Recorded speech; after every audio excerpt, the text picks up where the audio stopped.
Bismillah ar-Rahman ar-Rahim. Alhamdulillah wa salatu wassalamu ala Rasulullah. We continue reading from the 40 Principles of Religion, Al-Arba fi Usul Din by Imam Al-Ghazali rahimahullah. And the very last thing that we have read yesterday was the hadith of the Prophet sallallahu alaihi wasallam that Satan flows through the son of Adam like the flow of blood. And the context for that hadith is that the Prophet ﷺ was speaking to one of his wives, and a companion passed by, and he greeted him. After he passed, the Prophet ﷺ called him and he told him, so and so. He called him by his name, and he told him, "This is my wife, Safiya."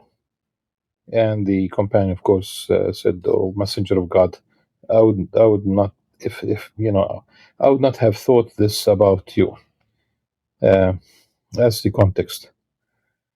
But the wider context is that don't put yourself in a place of accusation.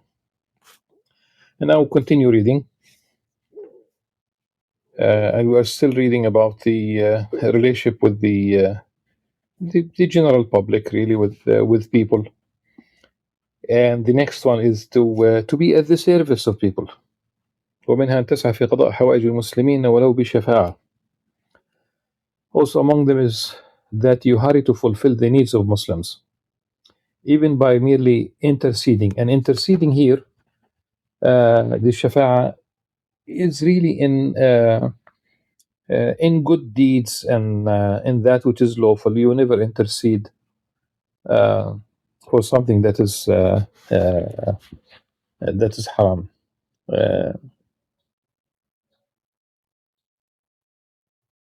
The Prophet ﷺ said, "Intercede with me for one another and be rewarded. For indeed, I want to do a thing, but put it off so that you may intercede with me and be rewarded." اشفعوا إلي تؤجروا فإن أريد الأمر فأخره كي تشفعوا إلي فتؤجروا. It's a sound tradition, and there are various texts of the same tradition. The next one is practically follows the same ethos, if you will. The Prophet ﷺ said,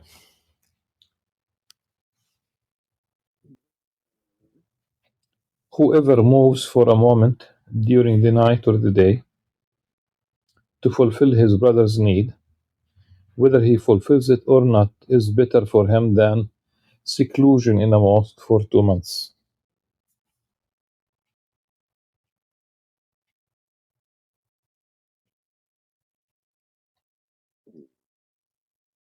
And there are other texts for the same tradition.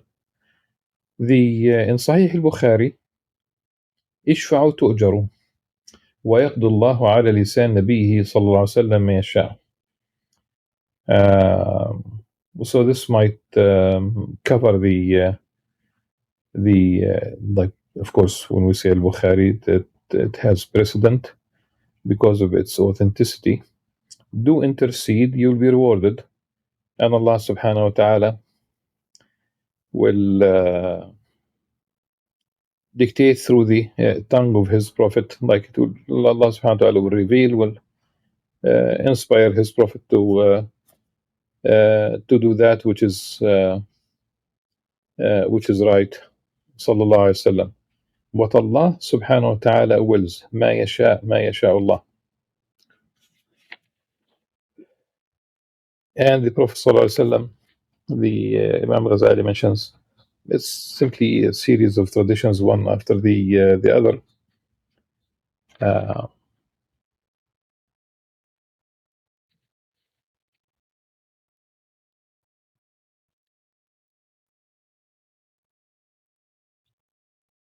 He said to stand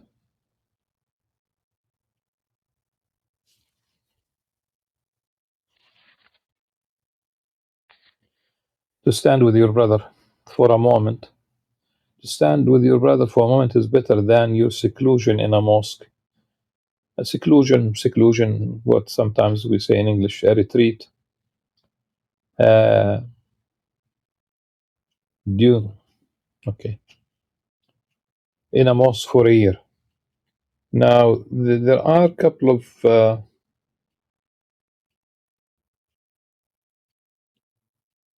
of traditions. In fact, the previous tradition from Sahih Bukhari suffice it.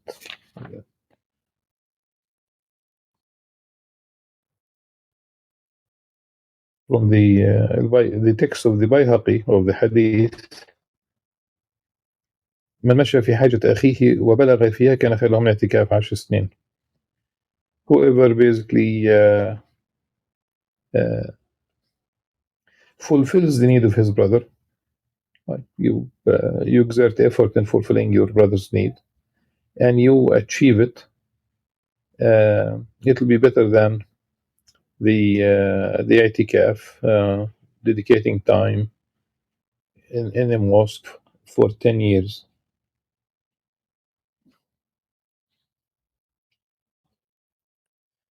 Another part of the relationship with people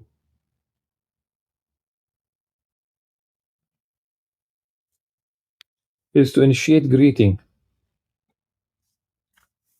Also among them is to initiate greeting every Muslim with peace by shaking his hand, so that you will have the virtue of starting.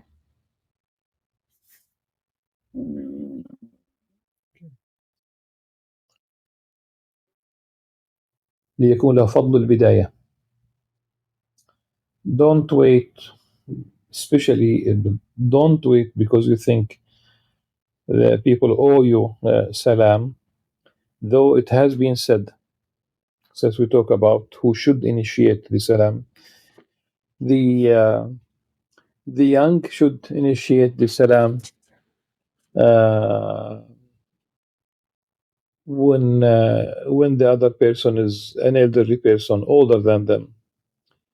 The one who's riding should basically initiate the salam when he's addressing someone who's walking on the ground. So there are certain contexts, but don't think about it in this fashion. The idea is just initiate, and as long as we spread salam amongst us, we are doing well, inshallah. And don't say, I don't know this person. You are walking. We do practically every day. We walk to the mosque, we walk to our jobs, we walk to visit families, or maybe simply to go and run errands, as we call. Just simply say Assalamu alaikum. It's beautiful. Initiate.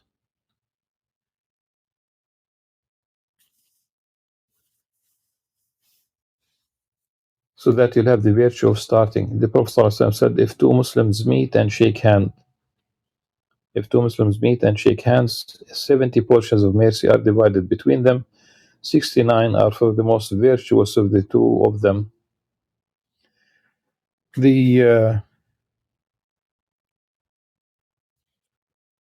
traditions that are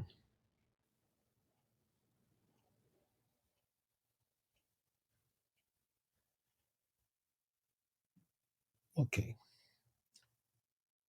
First of all, amongst the traditions that could cover the serving your brother as fulfilling his needs, there is a hadith muttafaq alayh by Bukhari and Muslim. The Prophet ﷺ said, "Man kana fi hajat akhihi kana Allahu fi hajatih." Another hadith, "Wallahu fi auni al-abd ma kana al-abdu fi auni akhihi. Man kana fi hajat akhihi kana Allahu fi hajatih." He who fulfills the need of his brother, Allah subhanahu wa ta'ala will fulfill his need. Now, إذا التقى المسلمان فتصافحا, rather than the the phrase position. Just keep the first phrase إذا التقى المسلمان الصفحة and we continue. تحاتت عنهما ذنوبهم كما يتحات عن الشجرة اليابس ورقها. This is a sound tradition that if two Muslims meet and they greet each other and they shake hand, their sins will fall from them the way the leaves fall from a dry tree. Say, for example, in autumn, when the leaves fall, simply a breeze, you can see the leaves falling. This is the way the sins fall. And another tradition, keep the first phrase again. إذا التقى المسلمان الصفحة, when two Muslims meet and shake hand, إلا غفر لهما قبل أن يفترقا, except that they will be forgiven before they are separated. And you know very well that the Prophet ﷺ will not really withdraw his hand until the other person draws his hand. He will not be. This is really prophetic, adab.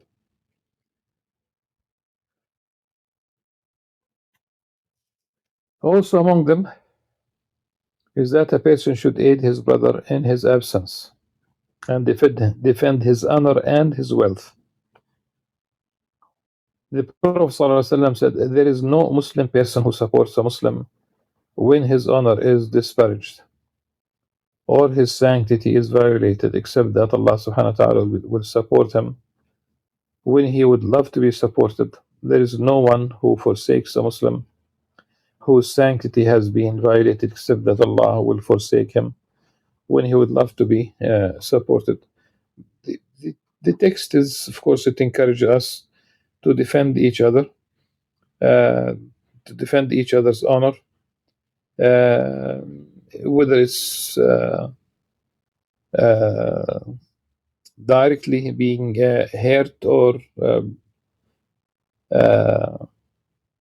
physical attack, or a moral a context, for example, backbiting. Always defend your brother. But the chain of narrators of this particular hadith is weak.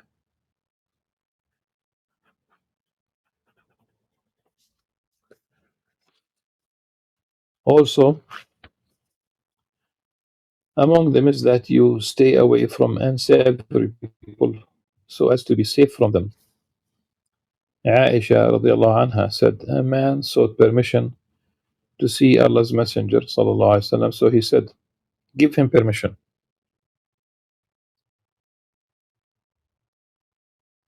For he is extremely unlikable.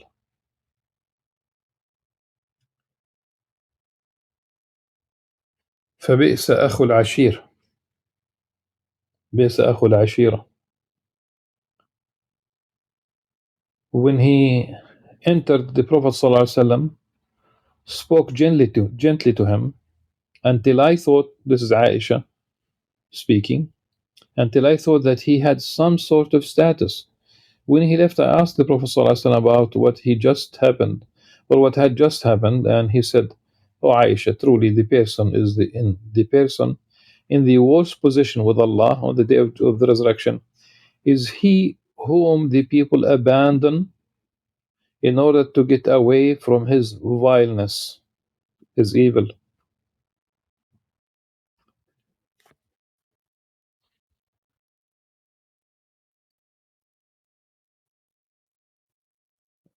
This hadith is agreed upon by Al-Bukhari and Muslim, متفق عليه. And such a person is in the worst position on the day of judgment. من تركه الناس اتقاء فحشه.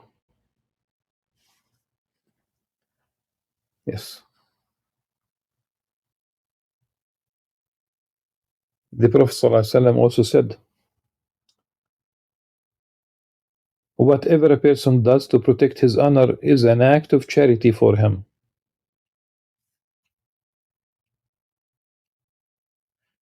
ما وقى المرء به عرضه فهو له صدقة. The meaning, it could also be that if there is someone who is has a sharp tongue, someone who is I'm going to give an example. It's not a personal thing, but I have just noticed that there is a young man who videotapes himself in different airlines flying, and he flew in three. I saw him in three different videos because the title is a negative title about these three airlines, and I know for sure that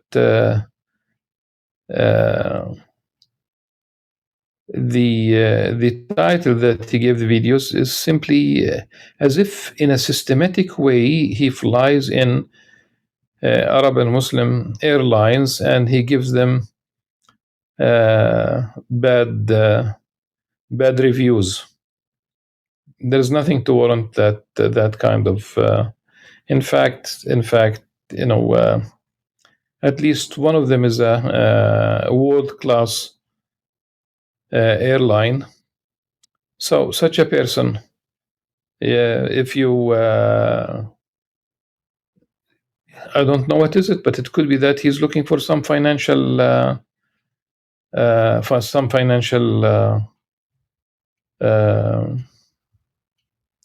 we cannot call it reward, but maybe he's pushing the button so that he will be given some money so that he would shush.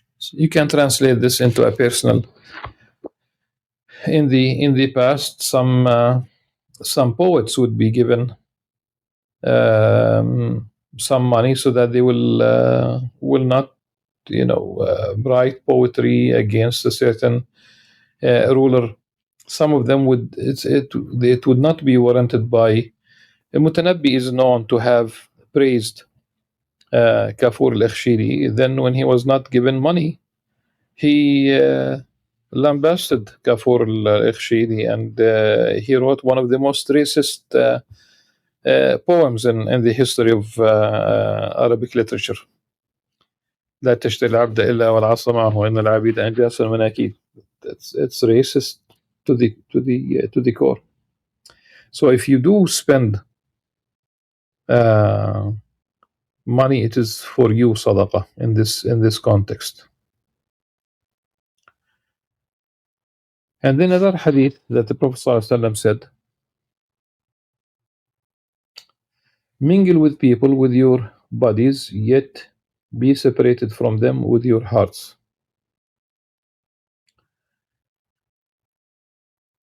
And it all depends on the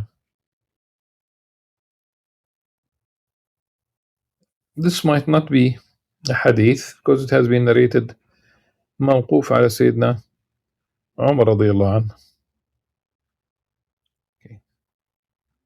والله أعلم. But the meaning is that you could be in a context where there are people, but your hearts are not with them. You have been separated. You have the higher moral grounds. Another area also among them is that you be cautious of sitting with the rich and sit frequently with the poor.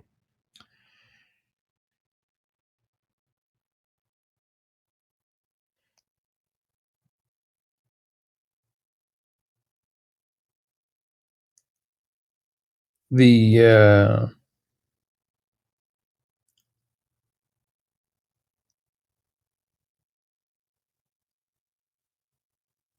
the hadith of the Prophet ﷺ,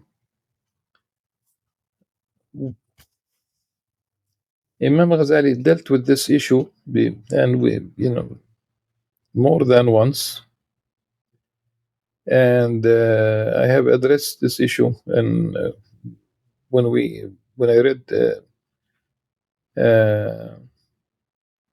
certain traditions that are not sound traditions about the rich. We know very well that Sayyidina Uthman ibn Affan, radiallahu anh, he was rich.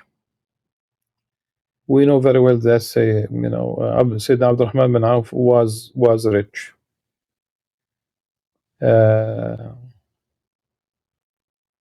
You don't really put this category. It depends. It depends why you are sitting with the rich, because also I think this is really the issue. And the traditions that speak about the rich crawling to paradise are not sound traditions. The Prophet ﷺ said, and I don't think this is. There's an alternative to this that we will mention, inshallah. إياكم مجالسة الموتى. Beware of sitting with the dead. It was said, and who are they? He said, the rich. That's not the, again. There's a hadith narrated by the Sayyidah Aisha radiallahu anha. She said that the Prophet ﷺ told her, if you want to follow me, it should suffice you out of this world what a traveler what a traveler has in terms of sustenance, in terms of and people who travel usually light, no matter even if you take how much you can take with you on an airplane, for example, today. It depends.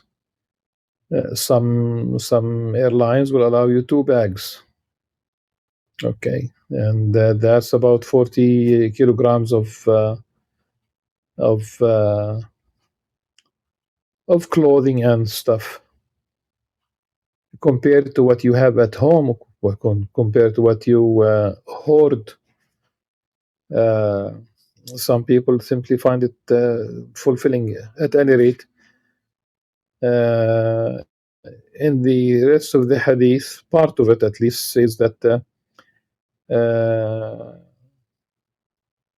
do not consider a dress thawb really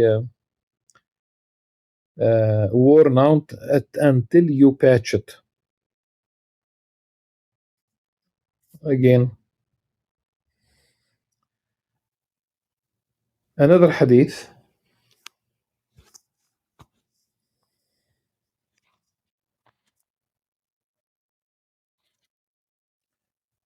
The Prophet ﷺ said, اللهم أحيني مسكينا ومتني مسكينا واحشرني في زمرة المساكين.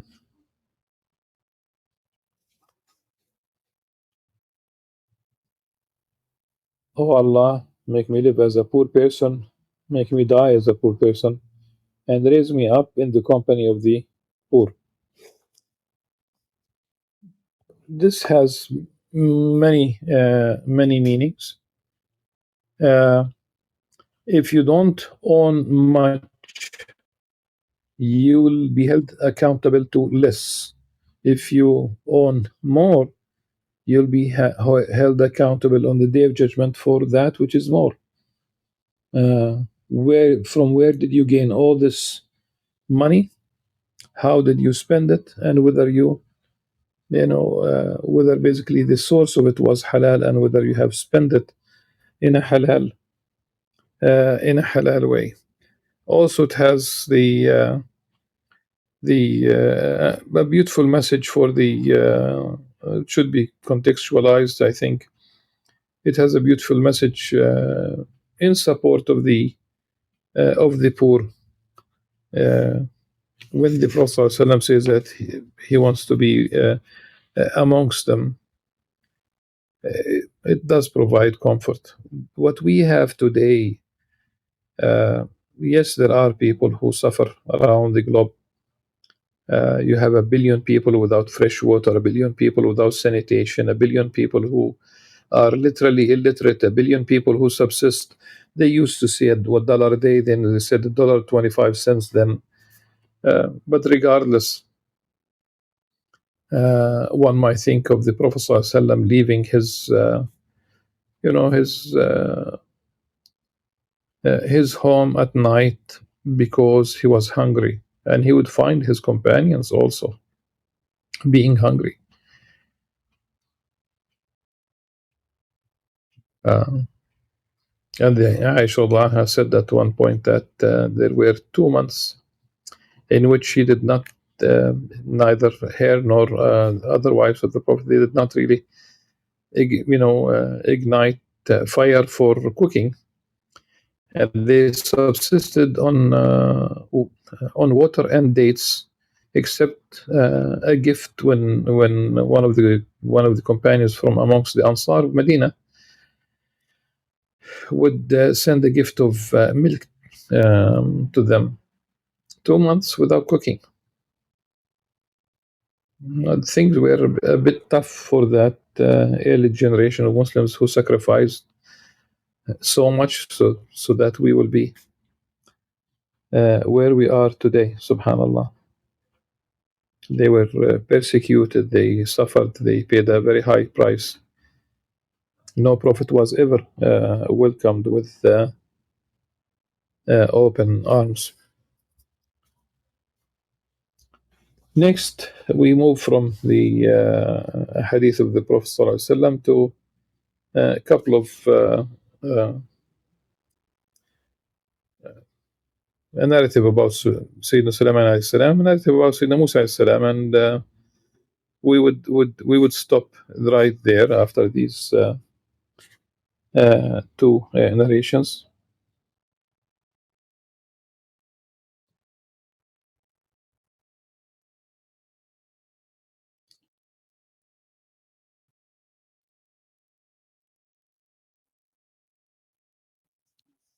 Whenever Sulaiman alayhi salam saw a poor person in the mosque, he sat beside him and said, "A poor person sitting beside a poor person." And Sayyidina Musa alayhi salam said, "My God, where should I seek you?" Allah subhanahu wa ta'ala said, "With those whose hearts are broken for my sake."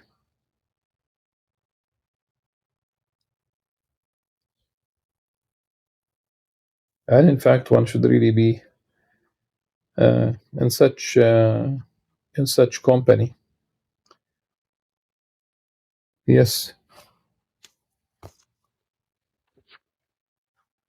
This is why when Imam Al-Ghazali was asked to return to teaching after his 11 years journey to purify his heart, he gave up his position and distributed his wealth in Baghdad, and practically he lived a life incognito, went to Damascus and to Jerusalem, to Hebron, to Mecca, Medina, 11 years, and ultimately he was asked by Fakhr al-Mulk, son of Nizam al-Mulk, the Wazir, he asked him to return to teaching, to teach at the Nizami of Nishapur.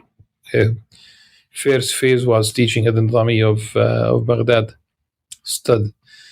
So Imam Al-Ghazali asked Arbab al-Qulub, the lords of the hearts, but that obviously he's referring to the to Sufi masters whether he is fit to teach. But it's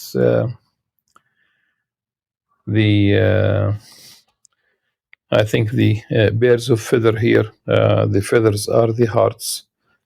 People of similar hearts do flock together. سبحانك اللهم وبحمدك نشهد أن لا إله إلا أنت نستغفرك ونتوب إليك. السلام عليكم ورحمة الله وبركاته.